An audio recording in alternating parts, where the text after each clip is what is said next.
Dans cette capsule, nous allons voir ce que sont les indices en base 100 et comment les calculer.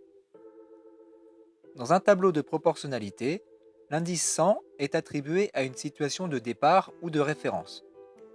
De cette façon, les indices suivants servent à mesurer l'écart en pourcentage par rapport à la situation de départ. Le mot pourcentage prend ainsi tout son sens, puisque l'on compare par rapport à 100. Prenons un exemple. Le tableau suivant indique l'évolution du nombre d'animaux d'un zoo entre les années 2000 et 2005.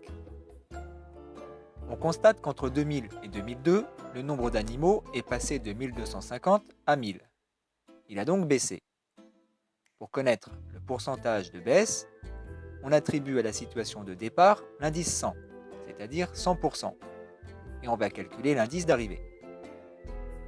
En effectuant un produit en croix, on obtient que l'indice de l'année 2002 est égal à 1000 fois 100 divisé par 1250, ce qui donne 80.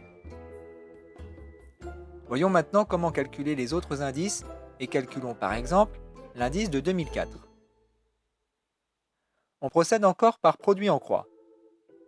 On pourrait effectuer le calcul de la façon suivante.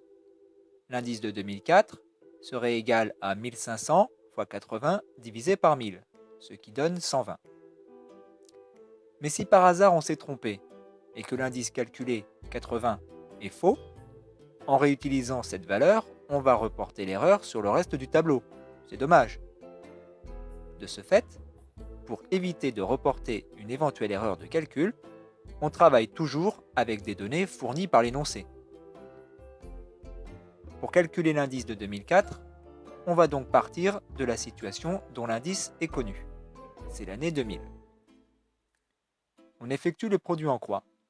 1500 fois 100 divisé par 1250. Cela nous donne bien 120. On applique la même méthode et on peut terminer de compléter le tableau.